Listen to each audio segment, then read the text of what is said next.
Talking about the weather, ladies and gents. It's a cool 70 degrees here in Columbus, Ohio. Let's see what's happening in all of our places.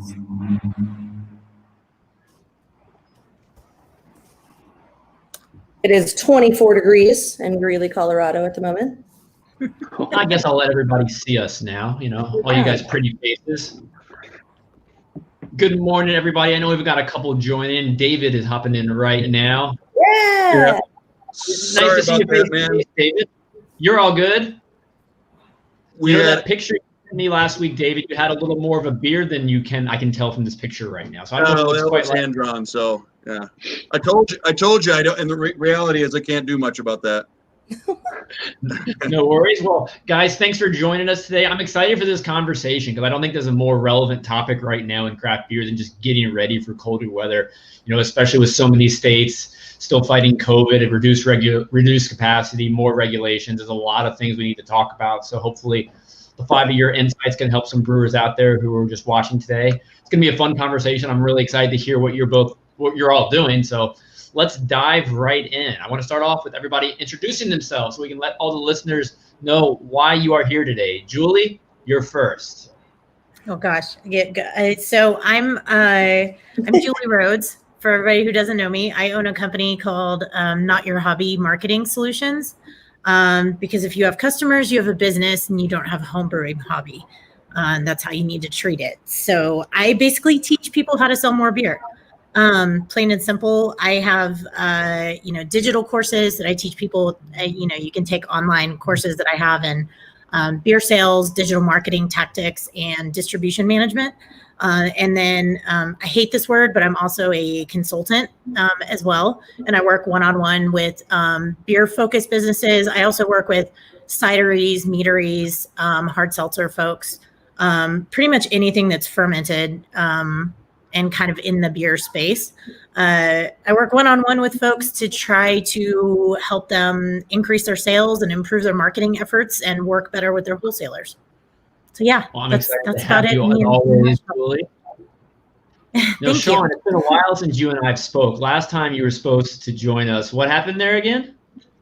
So I'm the owner-operator of Nostalgia Brewing in Columbus, Ohio. And when I was getting set to head to the brewery, I was texted that our kitchen door fell off. So we have swing doors into our kitchen, and they're super heavy. They're like old barn wood, and it just literally just crashed down.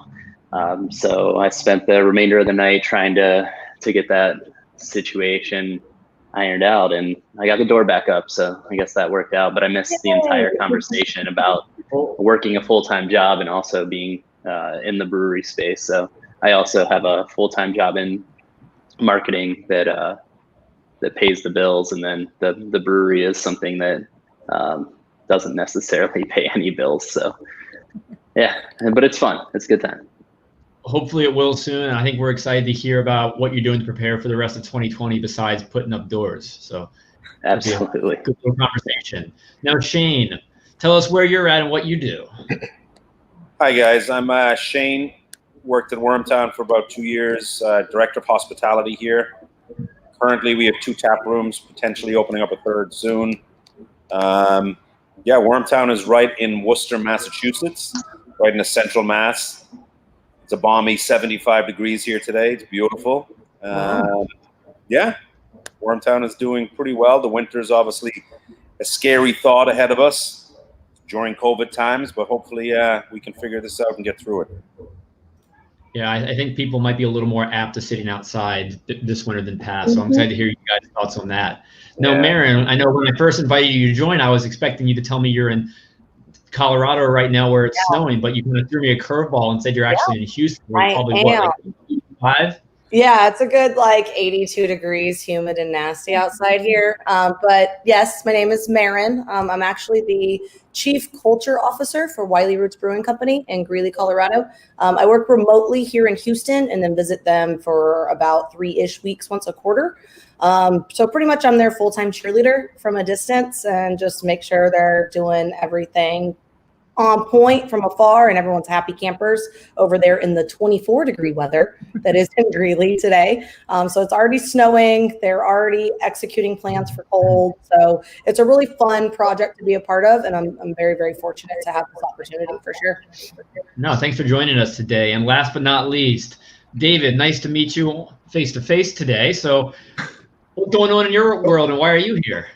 Well, I apologize that it's a little hectic this morning, and I was tardy. We received a positive test on a staff member this morning. So we've been scrambling a little bit to get a cleaning service in to do some fogging and take the appropriate measures. We're closing today for that reason. Unfortunately, this person hasn't worked since the 30th, and they haven't had any contact with any of our other staff members. They didn't have symptoms until last week, so hopefully we're in the clear. But out of an abundance of caution, we're closing and cleaning today just to, and it's Tuesday, which isn't our busiest day of the week. So, safety first in these times as we. We're all community-based businesses, and really working to ensure our public, the trust of our public and safety's got to be, priority number one. But I'm the owner-operator of Cedar Springs Brewing Company in just outside of Beer City, USA, Michigan, Grand Rapids, Michigan, and we have we're in a little small town of about 3,500 people. That's about 15 minutes north of Grand Rapids. So. And I may be a little different just looking at the faces in that I'm an old fart. I'm 51, and I've been in this business since 1988 in various capacities, including a stint of 5 years in Germany. So it's a little, it's always interesting because there's a little bit of a generation here, and I enjoy a lot of these seminars because the perspectives that I get from these are different than my peer group, certainly. So. Well, David, as many emails as we had, honestly, I couldn't have guessed if you were 25 or 55 based off the conversations we've had. So I think there's so many similarities we're all dealing with right now. I think you're just calling me insober and immature is what you're doing. Take it as you will. But you know what? I'd like to actually ask you a little bit about how you're dealing with COVID situation right now. So we've had a lot of conversations so far, and I don't believe you've had any scares like this so far. Is that correct? Yeah, we've been very fortunate in that we have had, most places around us have had incidents. We have not at this point. Michigan, I think we went on shutdown March 16th, and we pivoted to delivery and takeout only for 3 months in June. We were able to do 50% capacity. Again, every state's a little bit different. In this case really it wasn't here. The person hasn't been here in 2 weeks, so fortunately we really don't have, at least I don't think there's any cause for concern among our folks, but we received the test this morning. They were off on a regular schedule, and then as part of our daily screening, they weren't allowed to come to work because they were showing symptoms and they had to go get a test. Test came back this morning. They're positive. So, obviously they're going to be off for a little while, and we're being transparent with our public. This is what's going on. So we had a post this morning, and like I said, we're having an outside environmental team come in to do fogging and do cleaning of all of our contact areas, high contact areas. And I think all of us that have been in this, we've been dealing with mask holes through the entire thing of getting your staff cursed at and questioning the procedures of what you're doing. We have been adamant. We're a German place, and it's a sit-down dining experience, and it's an experience, and it doesn't translate well to take out in a cardboard box. We end up having an uptick in sandwiches. We're not selling entrees, but we've made our staff stay behind the counter, and we're doing counter service instead of server service, and the staff hates it, and the public hates it. But it has been a huge part of of our safety procedures in minimizing the contact and therefore the risk to both our staff and the public when they're seeing a couple hundred people a day. So it's all like I said, in this case, it appears that this person contracted something outside of the premises here, but keeping those standards up and really being transparent with our audience and making safety first has been good for us. In fact, as I mentioned earlier, we're in a small town of 3,500 people, and our town really bent over backwards to support our staff during the shutdown. and being very generous with their tips and purposely coming and ordering, even though it wasn't their favorite dish, they would still order a sandwich or something. So a lot of that community engagement and that transparency has served us well through this. We're actually, I probably shouldn't say this out loud, but our last few periods have been more profitable than typical, with that, because of the support we've received. And financially, we were already sound, but we're in an even better place now. So. No, that's fantastic. It's really great to hear the small communities that are coming behind breweries to support during these tough times. And kind of going on that same note, I would love to start this on a positive note. I'd love to talk to each of you about, what have you seen as your most successful strategy so far, whether it's some kind of socially distant event that you did that was a huge success, or just some kind of enforcement that you've done in your tap room that's gone over really well. I'd like to hear one positive from each of you about something that's actually gone right in your pandemic plan so far. So anyone, feel free to step up to the mic right now. So we created a 5,000 square feet patio that didn't exist in years of Wiley being open. So 7 years being open.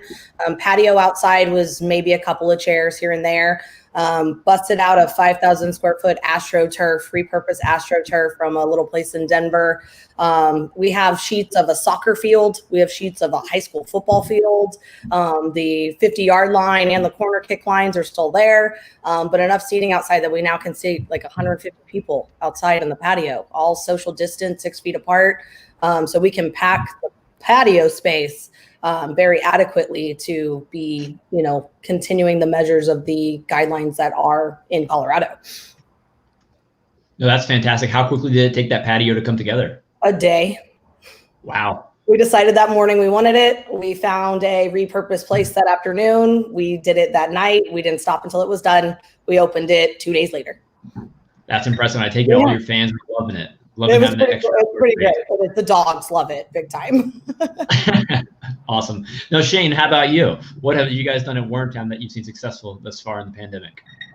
Well, I partnered with the restaurant next door to us. We have a great Italian restaurant that we really never had a partnership with in the past. So we partnered up with them and opened up a huge beer garden in a drive-through area that we've never used before.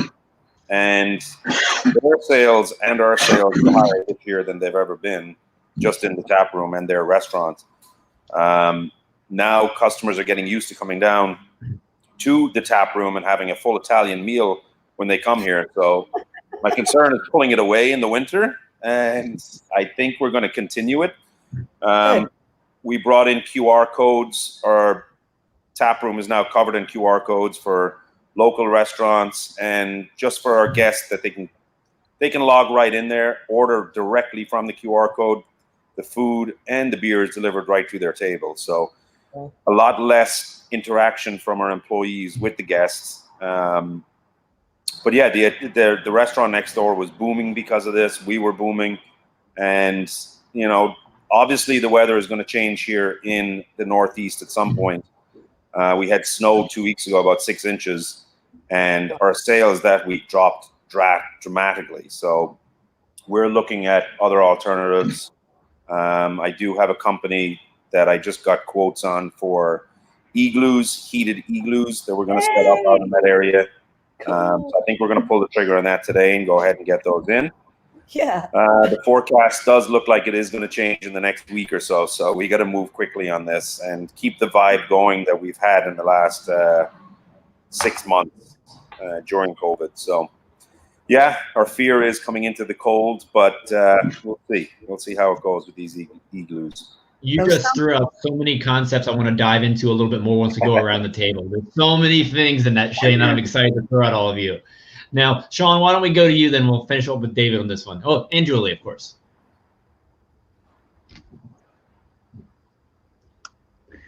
So our city actually passed a designated outdoor refreshment area.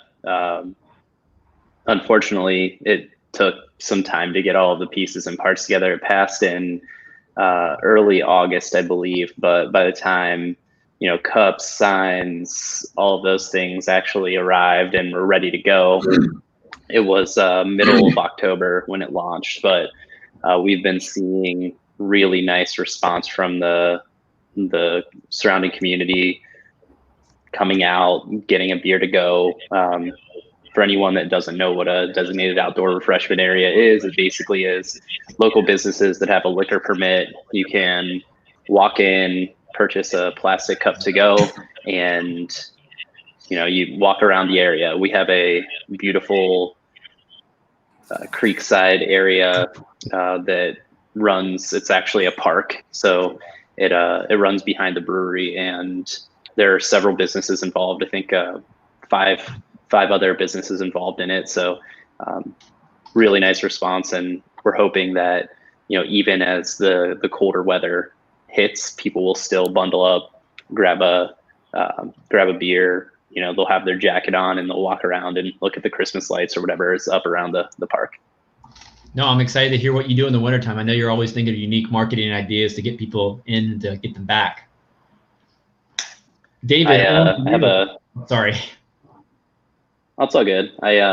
Just one last thing. There's a donut pairing event that we did. It was actually early 2019. The only reason we didn't do it again is because the donut making couple, they decided not to do it anymore. It was kind of like a offshoot. They were both full-time employees somewhere else, and they actually took the beer. I think they even did. It was mostly beer. They took the beer and replaced something in the ingredients to make donuts from the beer. It's called the Drunken Donut. But anyway, we did a collab with them, and we hadn't done it again since they weren't in business. But a local donut shop opened up recently, so we're gonna pair with them and do another donut pairing. But they do kind of like, I don't know if you guys are familiar with Duck Donuts or the basically the donut shops that do like random stuff, cereal or Reese's Pieces or whatever on top. They do things like that, but they have a make your own at home kit. So we're going to try to do like a 4-pack of beer and take home decorating donut kit and see how that goes.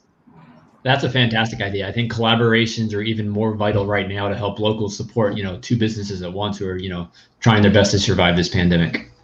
Yep. Absolutely. Cool. Those donuts are making me kind of hungry as well. And David, you got anything to say about donuts, or what are some unique strategies that have worked for Cedar Springs? Michigan actually had a donut and beer festival last year at a local ballpark, which was kind of interesting. To me, they don't really go together. I love them both, but I think the question was really how are we outreaching, or what changes have we made through this? What strategy have you seen really successful thus far in the pandemic?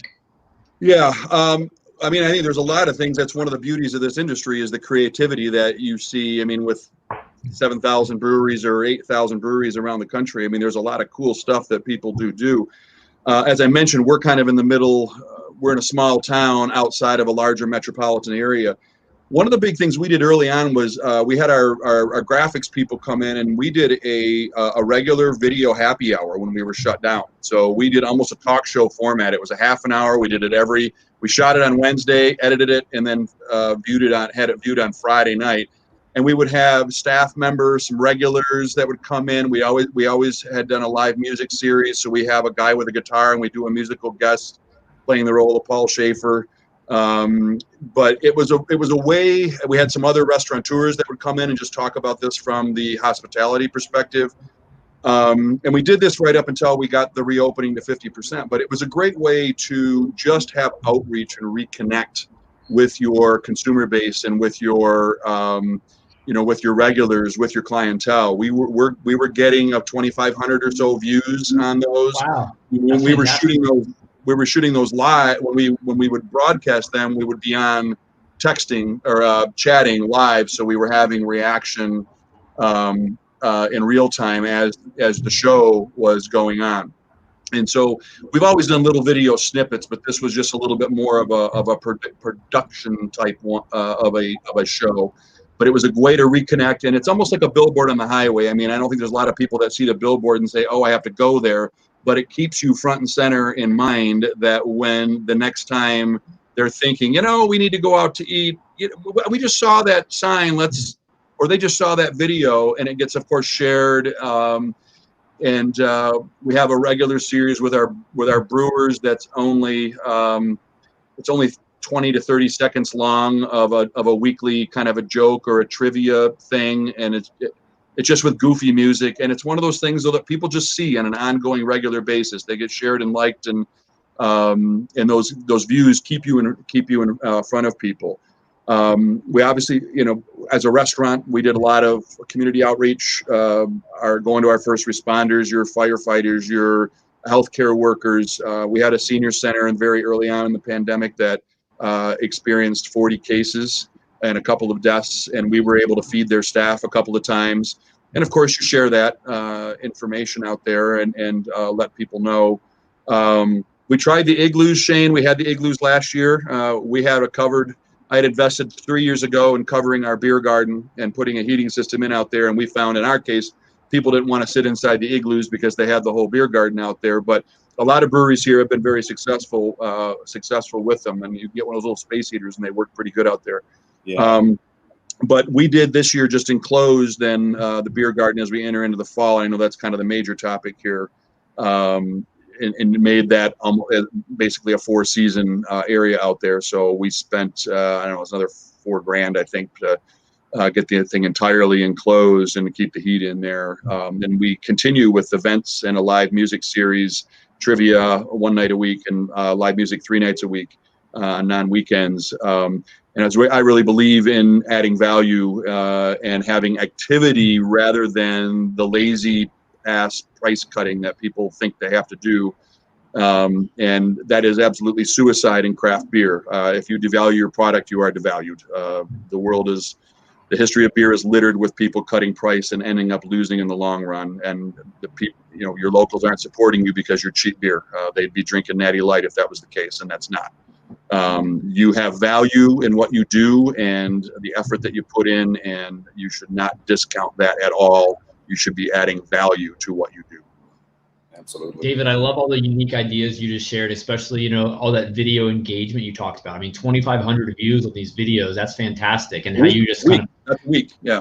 Yeah, that's absolutely amazing how you just started talking about how it's about the awareness. Because when you're on social media, I use the comparison a lot. When you're reading a magazine, an ad is one-time opportunity to get someone's attention. But when you're constantly on social media, sharing these videos a couple days a week, you're in that person's head. They're not going to necessarily be saying, hey, I want to go to your brewery. But next time they're thinking about where they go, you're going to be top of mind. Or they're passing through the area. I mean, we're very seasonal here. In Michigan, I know here we have a Colorado and Massachusetts. I mean, you guys the weather's the same, and we're not far from Lake Michigan, so we get a ton of snow. But we're very seasonal here. We have about a 30 to 40% swing in the wintertime. Grand Rapids is the opposite. Grand Rapids is busy in the winter, and everybody goes to the lake shore and up north in the summertime. We're busy in the summer, even though we're only 15 minutes away. We're an up north seasonal pattern in what we do. So it's a struggle anyway during the winter, but a lot of these things, Marin, I think, mentioned the larger outdoor area. We added 12,000 square feet. We got our parking lot licensed. For the last 5 years, we've done a car events, and I'm a Jeep guy. My wife just yelled at me. I bought another Jeep a couple weeks ago, but we do Jeep nights, and we get once a week all summer long, and we did one just for Thanksgiving, for Halloween here in this outdoor space. So we get 100 to 120 Jeeps on a weekly basis that come out there, and it's socially distant. They can be outside, and they can take their beer out there, and they can get their food in it to go and have it outside. But it's a great way, and the Jeep guys don't care about weather, man. If it rains, they show up. If it snows, they show up. If it's beautiful weather, they show up and they're topless, which is even better. So, but I think some of these things, and especially if it's authentic. I mean, again, when I talked about the value part earlier, the reason people support craft beer is because it's authentic. It's not a commercial. And if you have things like that you're passionate about, and you can create events around those things, that's the stuff that people respond to because you can speak their language. No, I love everything you just said. Great work on all that. Really cool in the Jeep event. Now, Julie, on to you, because I know you're going to have some good insight right now. You interact with so many different people in the craft beer industry. This doesn't necessarily have to be a strategy you used to survive the pandemic, but what some of the breweries you've worked with have they done to kind of better their likelihood of surviving through all this and becoming as successful as possible in these tough times? Yeah, there's a lot, honestly. And Dave gave me a good segue into a lot of stuff here. He's speaking my language as a marketer. And I know, Shawn, you're like nodding your head, Marin, everybody, like, I think all of us get it here. I have seen some of the coolest stuff ever. There's so many cool, like, little success stories here and there. I can say, I don't know, just overall, either people that I interact with, or they might be my clients, or like seminars that I've done, or, you know, things like that. And you get feedback from people. I've seen things like, obviously, well, here in Colorado with the weather, you know, when it hit in the spring and summer, it was so nice that everybody immediately, thank goodness our governor was like, yeah, go outside, get an ordinance. Like, I'm just going to tell you, yes. Marin, you probably know exactly what I'm talking about. He was like, if you have a parking lot, if you have some gravel, turn it into a drinking space. We're not going to argue with you. We're just going to say yes. So I would say that's been wonderful, because normally that would be a lot of red tape that you would have to go through. I think everybody understands the pains of permits and licenses and things like that. So I would say that's a big win for everybody. Alcohol to go. There's some states that have made this permanent. Colorado, we're good through the end of 2021, but I have a feeling, I don't know, the way things are headed and the way our state runs, I have a feeling it's probably going to either stay permanent or at least go through at least another year. You know, big kudos to Iowa, because I think they are the first state to actually make it permanent, which is kind of random. But, you know, apparently Iowans like their booze to go, which is great. I think it's a lot of antiquated laws that are there's some light shining on some very antiquated alcoholic beverage laws that probably need to be updated and probably need to be changed. I used to live in Texas, super fun TABC laws. Those, somebody needs to take a look at those. You know, there's a lot of different things, different ways of sales, because my main like wheelhouse is like sales, marketing, and distribution, right? So all the pivots that have been made with sales, like people getting creative with beer to go, beer and food pairings, partnering with outside restaurants, partnering with other community, like other local small businesses. We've heard about drive-through beer markets and farmers markets. I don't know, this probably isn't legal in every state, but like for Father's Day, I live in a cul-de-sac here, and we have like a little pod of people that we've been safe with this whole time. We got a food truck to come out to our street, and they had a beer license. So they brought a cooler full of beer. I mean, we paid for it, but there's like little pockets of all these opportunities where, like, who knew that you could like sell beer through a food truck and like have it brought to my house. So, and then I would just say, like, opening up for new experiences. I can't stress enough about digital, virtual, online, whether it's marketing, whether it's sales, all of that. Honestly, e-commerce, we have a lot of catching up to do with the wine industry. The wine industry, the online sales is like a multi-billion-dollar industry. You know, work with your state guilds, contact your representatives. Things can get changed if you speak up, you know, and the only way that we can do this is that there's a whole lot of us together that say, like, hey, we should be able to ship beer more often and across state lines, and it's fine and it's not detrimental, and we're, you know, keeping beer out of the black market and things like, there's a black market for beer, there's beer trading, you know what I mean? So looking at that and having multiple streams of income. I think anyone that knows what March and April and May felt like when we all kind of got caught with our pants down, I hate to be crass about it, but I mean, it's knowing, okay, you know, if everything shuts down tomorrow, what am I going to do? Right? Like, what am I going to sell? What can I sell? And how can I sell that remotely? And how can I transfer? And Andrew, I know you've written articles on this and we've talked about this. How can we transfer this in-person connection, taproom experience, production facility experience?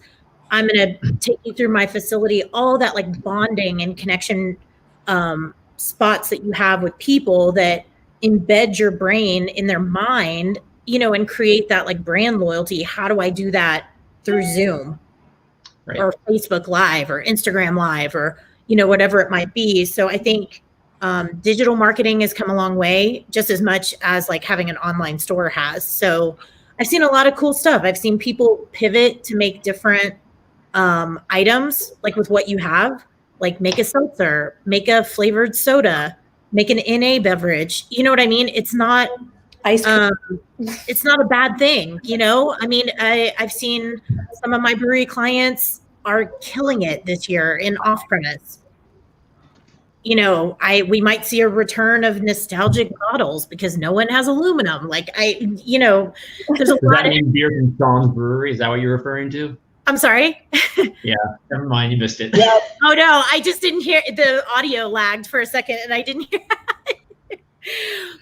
But it's just, I don't know. I think everybody has the buzzword for this year is pivot and adapt and things like that. And I think our market as a whole has just matured, even though it's been in a very hard, difficult way. And unfortunately, we have lost some folks along the way.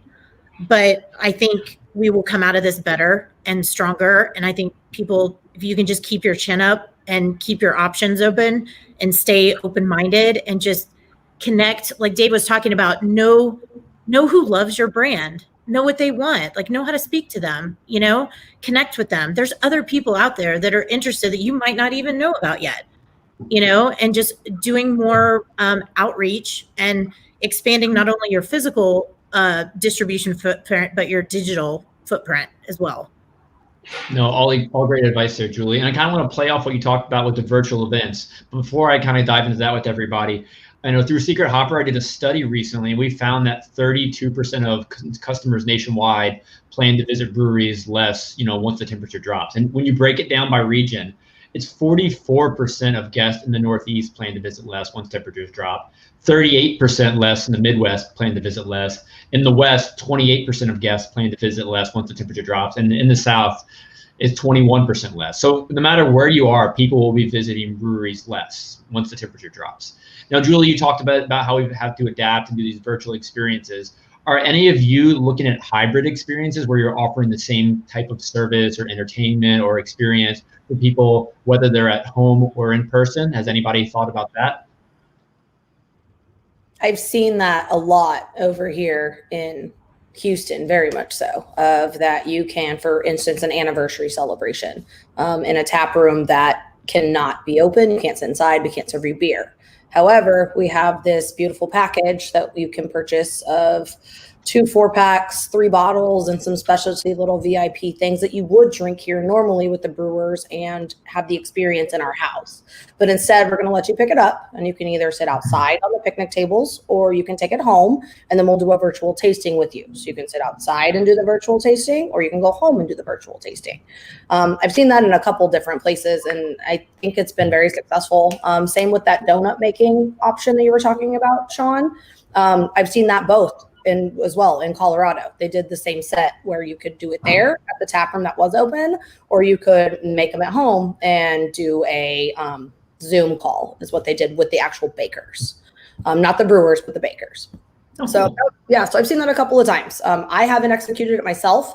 A platform that we did start to utilize to try to dive into was Twitch. I don't know if people have seen those for gamings, of course, but a lot. David, do you know what Twitch is? Do I know what Twitch is? No, this is younger than me. It's like it's even younger than me. Okay, but it's something that you can like my nephews who are 5 are on Twitch, but it's something that you can be watching somebody virtually play their video games is how it started. But now we've been seeing it in Houston, especially for DJ sets and clubs. So you can have your own virtual club in your house. And then I've seen it now for tap rooms where you can virtually sit in the tap room and there'll be a bartender serving in the tap room, and it's like you're there and you're chatting away with people who are there. And I've actually seen a lot of traction and attendance in those. So other fun platforms for sure. That's very interesting because I know about Twitch. Don't use it myself, but it's interesting to hear that it's actually working for breweries. I'm curious if more breweries do that, as guests visit a little less. Has anyone else tried Twitch?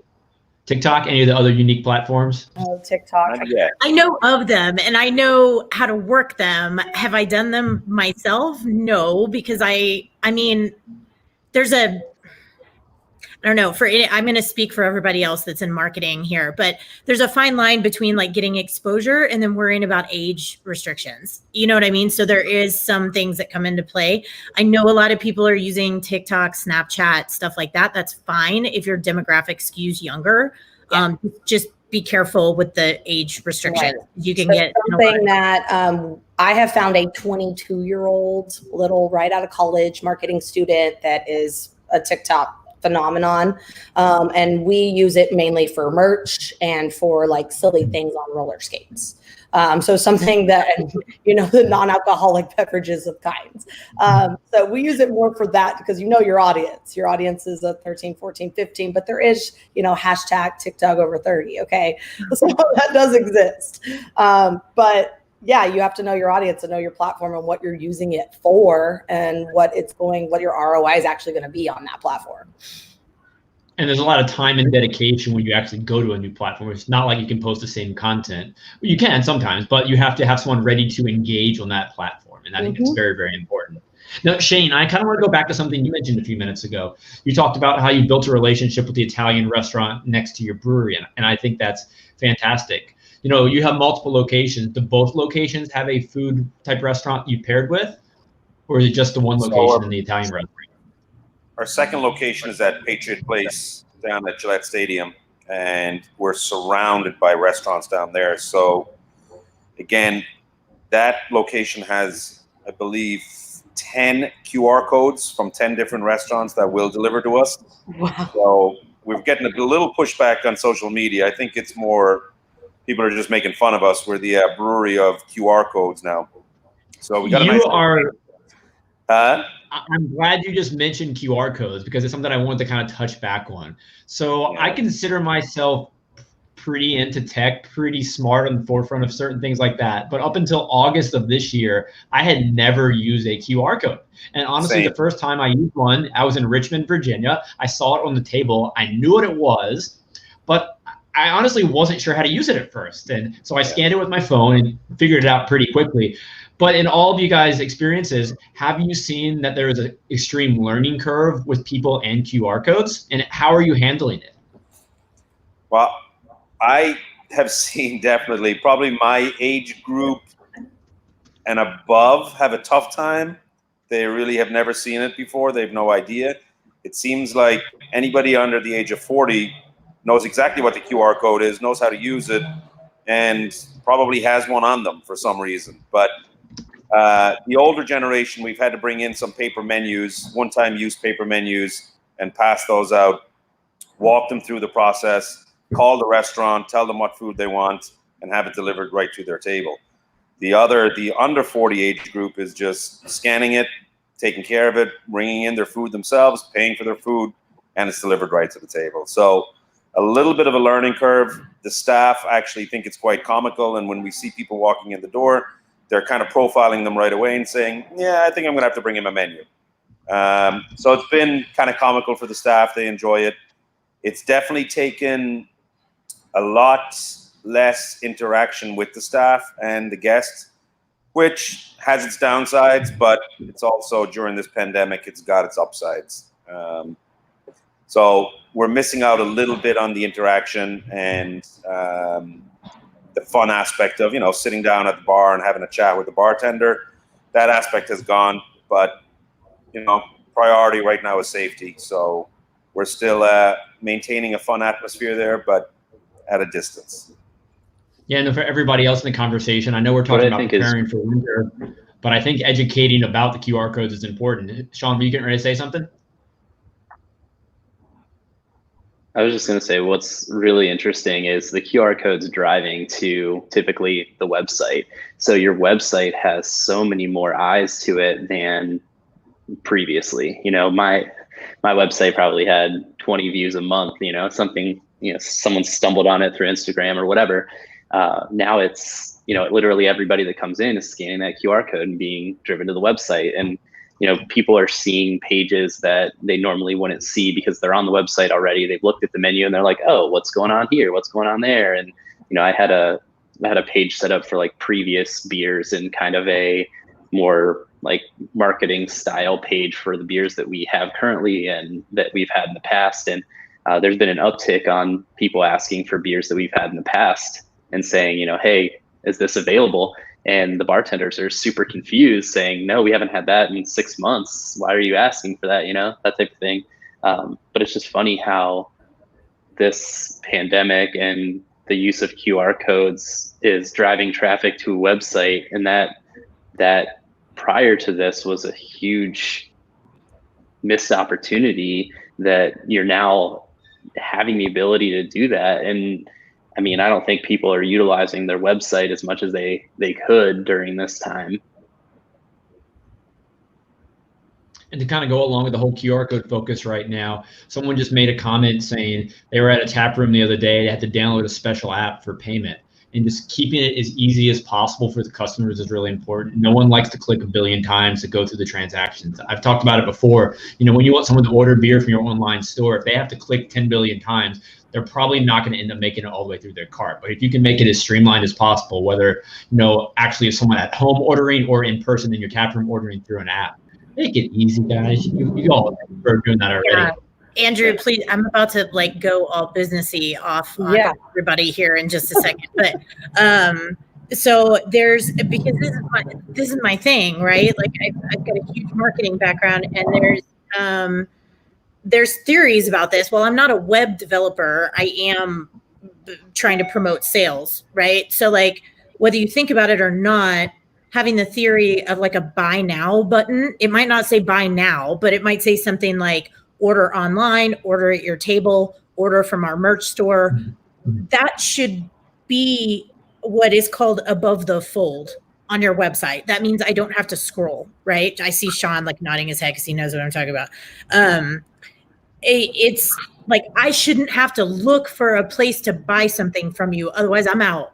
I teach marketing, but I'm also a consumer. Like if I scan your QR code and you give me some wackadoodle website with like a bunch of pop-ups and confusing graphics, and I can't see a button that says like order now. Like I just want to push one button.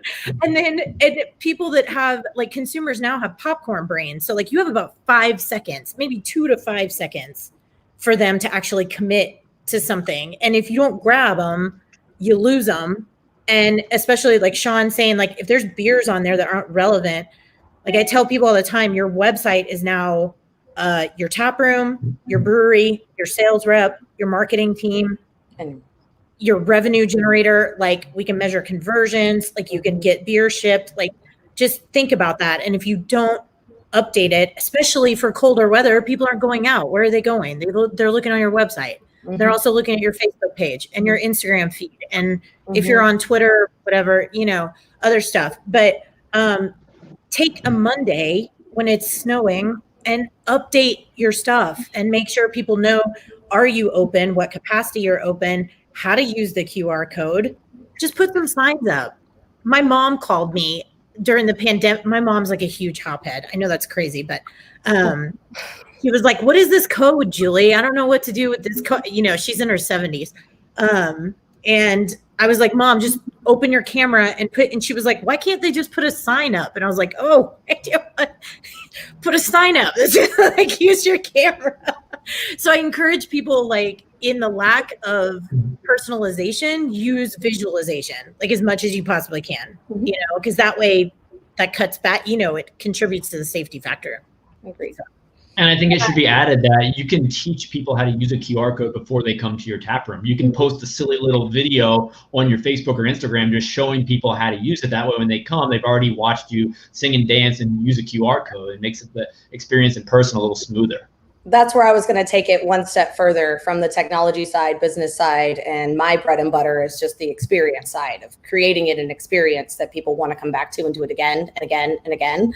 And that piece of the puzzle that still I think is missing is, yes, that personal touch, because we ultimately can't personally touch. So like you said, on that Monday, take that Monday to go back in there and just go back and recap with all your people that are sliding in your DMs all day. I cannot look at how many brewery accounts that have like hundreds of message requests that don't go look at them ever. Even if it's a mention in the story, sure, double tap. But something is like, hey, your QR code wasn't working that well, or your restrooms were not stocked, or it was really confusing on how we actually were able to place an order, and then a teammate wasn't able to help me with this. It's all educating your guests and your consumer and your teammates to just create that experience at upper echelon.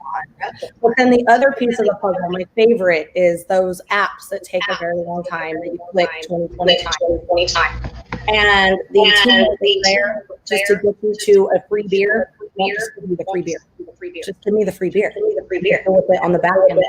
This is making the guests really frustrated with their technology. And what they really want is the beer.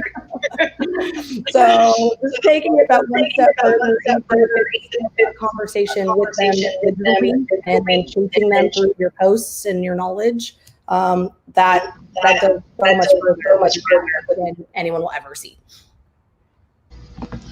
No, all really great points there. Does anyone kind of want to touch on the e-commerce portion, the QR codes, the engagement right now we've been talking about? Well, I want the only thing that I'll go ahead.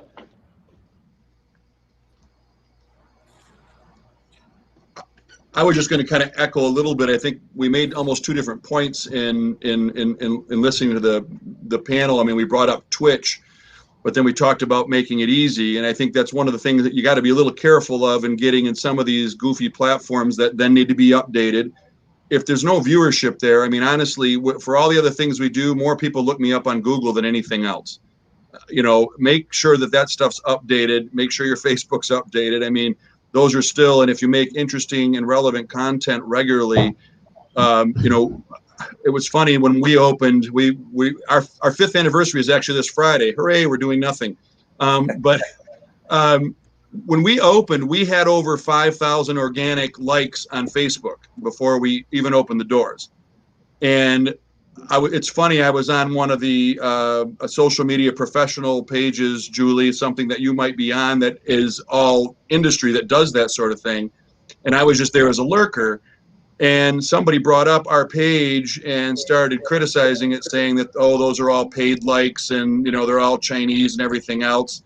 And I understand where that comes from. But, you know, I actually chimed in and said, hey, guys, no, you know, a year before we opened, while we were building, we were posting every day relevant content, photos, videos, historical updates, description of the styles. We do a lot of historical beer.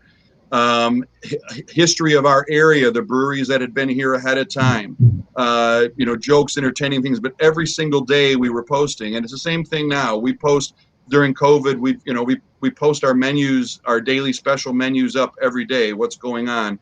So every single day people know when they come that it's there. And we during COVID, we're open 12 to 9, you know, the menu posts at 9:30 p.m. By the time we open the next day at noon, there's already 2,000 hits on that because people are used to seeing it. So, you know, consistency and relevant content in channels that people are already going to. And I know that young people aren't doing Facebook as much anymore. That's okay. You know, but the vast majority of my audience does. That's 21 plus. That's coming in to drink a beer and eat dinner. So, or getting a takeout. So I don't know if we always have to reinvent the wheel by getting too cute, and rather than making relevant content on the channels that people are already using, I think, is to summarize it. No, fantastic points there. You want to put out brand value instead of brand noise, right? So like inform people, entertain them, educate them, inspire them. Like just remember those 4 things, like in relevancy to your brand. But I think everybody understands what I'm saying when I say that. Like, I think as long as you, Dave, I'm super happy to hear you say that, because that's the kind of stuff that I try to reiterate to people that I work with and that I teach all the time, and that, you know, consistency. And when did you guys get started? Like, when did you start your Facebook page? We announced we started. I think it was November, December of 2013, and then we opened in the fall of 2015. So, you know, it was over a year of buildup. And I say early on, it was once a week, but, you know, in the year ahead, it was constantly putting something every day so that there was something that showed up in the feed. Again, like the billboard example I used earlier, it wasn't that they were going to go there that day, because they weren't. We weren't open. We have a second location that was supposed to open this summer that's delayed, but we're doing the same thing there. It's got thousands of likes, and we had a news media story a week ago, or a month ago, excuse me, that people are seeing again for the first time. But because it's there, and because you're being consistent and having activity, that's what ends up drawing. Again, all the purpose in this is to be front of mind with people. It's not that you're going to have an instant. You used ROI a minute ago, Marin. You're not going to have instant feedback in some of this stuff. This is a war of attrition. And it's an opportunity here during this pandemic to re-emphasize your brand in terms of authenticity, in terms of community connection, and in terms of communication. You know, a lot of hospitality is struggling, and sometimes maybe they were struggling ahead of time, and this just made it worse. But if you're fundamentally sound, you're doing these things, and you're communicating in a consistency of that message, you know, it sinks in on people. Again, we're in a small town of 3,500 people, and you know, we're a can't miss when people go by on the highway heading north out of a major metropolitan area. We wouldn't survive just on our local community. We have to have the outside people, and this is the way that you can reach them. And I don't want Andrew, I don't want to get like sidetracked. I don't want it to be all about social media, but it is a good way to reach people, like when it gets cold, you know. But I was just because I have panicky people that contact me quite a bit and say, oh my God, I have all these followers, but nothing's happening. And like, there's nobody showing up to my stuff. And like, nobody's like, if you've had a Facebook for years, you got used to having bigger organic reach, like back in the day. And now that's not the case because the algorithm has changed. So I don't want people to panic. Organic reach is like 2 to 5% of your followers. So, you know, you can do the math, like look how many people are like following your page and stuff like that. And if you have about 2 to 5% of people that like or comment or share or, you know, watch your lives and stuff like that, that's just the way it is. It's the software. You can always do stuff to improve your content, to play nicely with the algorithm so that you can get more eyeballs on your branded content.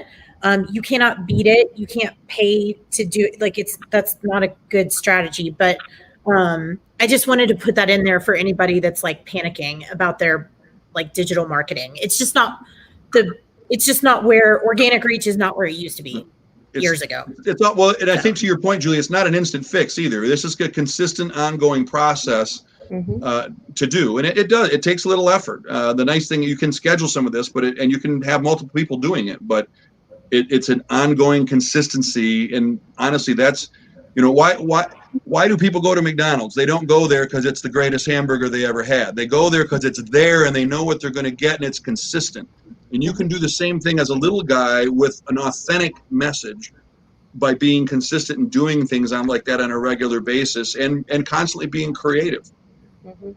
No, I agree with everything you guys have said about the importance of social media. We're going to kind of transition to the tap room right now, but you know, staying fresh in your consumers' minds and using social media to do that. If you're not doing it right now, they're going to forget about you and go to the brewery. That is, it's so vital to keep doing what all of you guys have been preaching the past few minutes. But I want to shift it back to the tap room. You know, as temperatures get colder, we've talked about how people might be willing to visit a little less. What are all of you guys doing to encourage people to come out during the colder weather? I mean, I remember going to Europe, you know, a few years ago, and everybody's outside the cold, bundled up, ready to enjoy a beer wherever. You know, what are you doing to encourage people to come, whether it's outside on your patio with heaters, or what are you doing to convince them that you're not a safe experience in your tap room right now? Mr. Shane, what you got going on? Yeah, I mean, we're putting a lot of our eggs into the igloo basket and really hoping that this does make people feel safe, that they can come in and hop into this igloo with their, you know, the people that they trust. We do have a cleaning procedure ready to go as soon as a group gets out, put another group right in. We do also have propane heaters on the patios. So if you don't feel like sitting in there, you can definitely sit under the heater. So yeah, I mean, I'm sure as you all know, the weather up here in the Northeast is going to get real bad real soon. So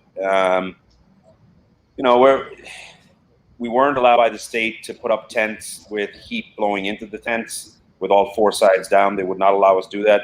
So we're just going to grin and bear it and see what we can do with these igloos and hope this works out for us. Now, while we're talking igloos, I've seen quite a few pictures of those sweet-looking igloos across the internet the past, month or so. Quickly, how do you clean them quickly? We have a sanitizer gun that we've gotten. It looks like a big Ghostbuster gun. And as soon as somebody walks out, you go in, you spray it, you let it dry for a couple of minutes, and supposedly that is taking care of everything. Can and you visually, please I have think the person dressed like a Ghostbuster? You don't have to dress like the Ghostbuster, but you know what? We were thinking about that. We may. You should. That'd be cool. Promo. Take videos of it. Yeah, that would look great on your social media. Hey, and Shane, make Carrie do it. COVID Busters. COVID Busters. I love it. I love that. It could be a new thing. Very cool. I'll get a theme song worked up. No, but for everybody else, what are you doing? So over in Greeley, Colorado, we are getting very, very creative with our space in general. Putting bodies in every nooks and cranny that are permitted to have bodies in them 6 feet away from something else. Yes. We are also preparing our merch line to be bundled up merch big time. So you get there, you're cold, you need another scarf. Hey, we got one. Or you got a new beanie. Hey, we got one. But also being able to use that as promos for bundle packages so that you can throw in a beanie into your 4-pack and come pick that up too. So go in space, still preparing the patio that looks very, very inviting for those wonderful sunny days when the snow is out. Texas winter is completely different. It's just miserable. It doesn't matter. Like, you just don't go outside. But in Colorado, you still get to go outside when it's nice and sunny with a sheet of snow. So still preparing the space, making it look very inviting, but that packing everybody inside as much as we possibly can, and then throwing some extra merch items out there just to make you look fancy while you're sitting in the snow. Yeah, I love your focus on merch because it's such a missed opportunity before COVID. But if you could even get it trained to do it right now well, especially seasonal merchandise, I think you'll sell a ton of it. And guys, merch, man. So we were down in the tap room last month on actual packaged beer sales, but we were up 150% in merch. So just more items, just keep buying them, keep bringing them in, make them cute, make them different. All walks of life can buy a sticker. All walks of life can wear a t-shirt. So it's pretty cool missed opportunity that I've seen everywhere. Well, it's holiday season now. People are spending on those type of items. I mean, Black Friday parties. Yeah, I love it. Julie, you mentioned blankets. Have you seen any breweries near you do pretty neat blankets that they pulled out? Yeah, sorry, I muted out because my kiddo came upstairs with his laptop, remote learning life. Anyways, yeah, so just different, like Marin said, with different, just cold weather, anything that you can think of, gloves, mittens, scarves. They even logo those hot hand holders. They even logo. You can logo all kinds of stuff. And Dave, so I used to sell import beer from Germany and Belgium and England. I know, I did a tiny bit, not as good as I should for all the but I'm saying, the Germans don't care. They'll go. Do you know how cold it gets in Germany? They don't care. They'll go out and sit on at a beer garden table and enjoy that community spirit. So if you can figure out how to, the apartments are very small and they will go outside any opportunity. It's possible. And I mentioned this just internally with us, Colorado has this. I don't know if other states have it, but I encourage people to look into it. Our restaurant association here just launched a grant program that will help you with winterization expenses. So if you've had to drop a couple grand on a tent or heaters or air purifiers or whatever it is, poke around in your state, like Board of Commerce, Restaurant Association, dining, like whatever it is, just poke around a lot and see if you can get some grant money, to help pay for some of this, because it's not cheap. And then I tell people to mind their flaps. Like if you have outdoor spaces, like make sure, it's not concerned with you have all 4 flaps down on like a, that sounds horrible. Sorry, that's awful. Anyway, but just make sure that's not considered like another building. You know what I mean? Like make sure you have like the proper enclosure that's legal for your ordinance, because otherwise you're going to get in a hell of a lot of trouble. So just make sure you have like the right number of walls or, ventilation per square foot and all that stuff. But I think this is going to be a cool time for winter wear, or tumblers or insulated growlers, or, any of that stuff. Anything with, I don't know, look up REI and see what they have in the winter season. Just like brand it. Yeah, no, I think all the items and suggestions you guys have thrown out has been fantastic. David made one in the comments, slippers. I think slippers is a really unique branded idea, because if I had Brewery slippers, I wore them every morning. I look at my feet. I'm constantly going to be reminded, literally at 7 a.m., that I want a beer. And I don't know if that's a good or bad thing, but it means you're always not just for breakfast anymore. It's not. Breakfast after breakfast. There we go. Some of the best socks that I have are Brewery socks. Like I love Brewery socks. They're always, oh man, they're super cozy. Well, this pattern that's above my head here is kind of we have on everything. So I mean, it's for people here locally that know us, it's an instantly recognizable thing. And as I said, I mean, some of this stuff, these make cool socks, cool beanie hats that look like this. You see when you're at beer festivals, I mean, you can see our people everywhere because they have that pattern on their heads that is walking around. So, but I think a lot of you guys are making, a lot of good points. And the point I was really going to bring up, I mean, we have a restaurant on site, so it's a little different, but is upselling. We spent the whole summer with the outdoor and social distancing in cardboard boxes. And here about 3 weeks ago, as the weather started to turn, we had snow 2 weeks ago, and then it's been almost 80 this last week. Who knows? But we went back to plating, even though we're counter service, we're just delivering on a plate. But we've also redone our menu a little bit to more entree type dishes, and you're moving that price point up just a little bit. We're also a small distillery and a small winemaker, and we've been doing some more specials in those areas. Again, they're higher price point items. For some that we don't do a lot of the crazy barrel aged stuff, again, being a very German brewery. But, there is an opportunity here for some special beer releases and, again, a higher price point. And so it doesn't have to necessarily be volume, but it can be price point. And that also equals cash flow, even if the margin isn't quite the same. Packaging, merch, Bubbles, we just got a new shipment of the German drinking boot, which is totally for tourists. Living in Germany for 5 years, I've never seen a German drink out of these things, but it's in the tourist shops for sure. And every time you see a German in a movie, he's drinking out of a boot. But it's for tourists, whatever, that people like it. We won't serve it on premise, but we make a package out of it by stuffing T-shirts and gloves and these kind of things into it. Guys, the holidays are coming up, man. It's a good time to start stopping for this. And what could be better for the beer drinking lover in your life than to get them a stiefel full of swag from their favorite brewery. And the other thing I haven't heard anybody really touch on is almost all these breweries have mug clubs. Guys, these are people who love you, and in fact, they're paying for the right to be your friend. We do a lot of above and beyond extra stuff for those folks.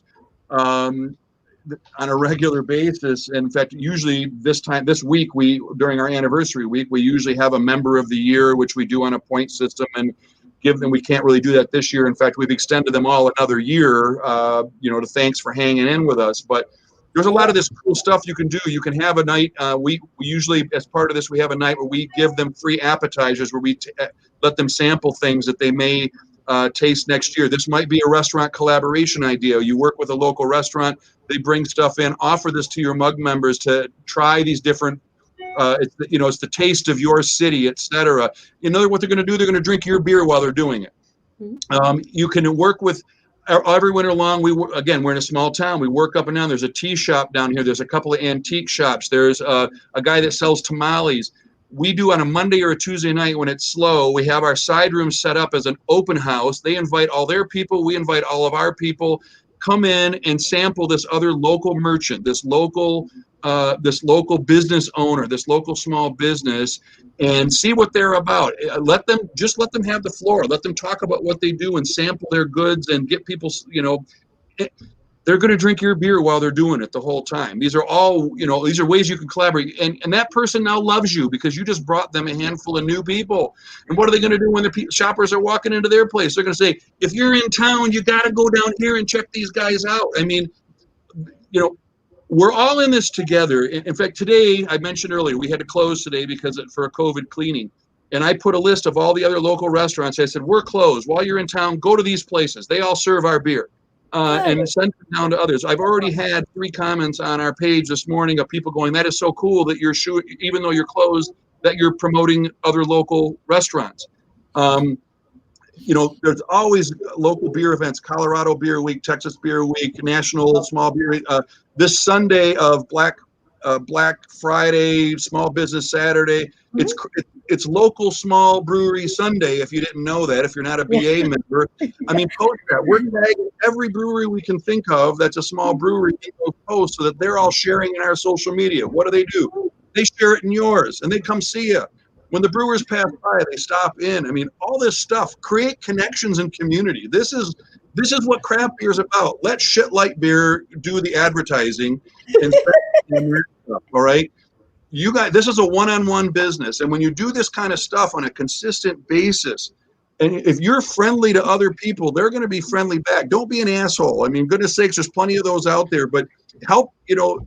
We've had other places around, and we've shared their news. Please support them. They're cleaning. They'll be back when they've had to close for COVID.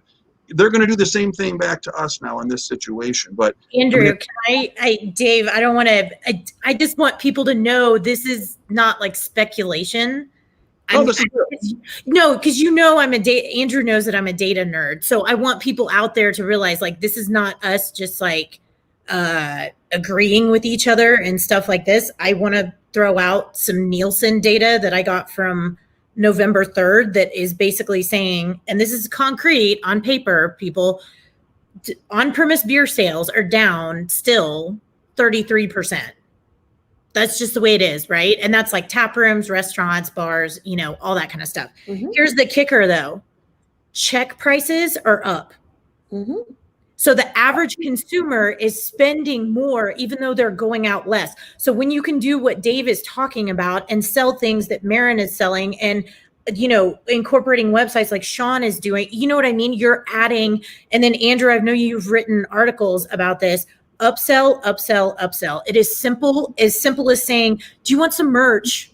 Like now that you're done and you're closed out, like, do you want some merch to go with you? Do you want some beer to go with you? Have you signed up for our mug club? Are you on our email list? Like, it's as simple as just asking questions and then you're opening the door. And literally, it was an entire article that I read a couple days ago that said people are looking for a premium experience, not necessarily a premium price tag, but if they do go out, it's a special occasion and they want a well-trained staff and they want a full experience. So like take this time to train your staff, teach them to upsell, sell everything that you've got, brand everything, make sure you're authentic and personal and make it like a whole deal, like the whole shebang. And then you get that word of mouth that everybody craves after, you know what I mean? Dave, that's why you have people like you get word of mouth, right? And so, just with the trade ups, I think if you can, okay, yes, we have less visits and less foot traffic, but has the average bill gone up? Or are we doing more to go? Or you know what I mean? Like, and even in that point, a lot of people train their front of the house staff. If you have a kitchen, train your heart of the house staff. Those guys are ambassadors, guys and gals. I mean, they're ambassadors for you too.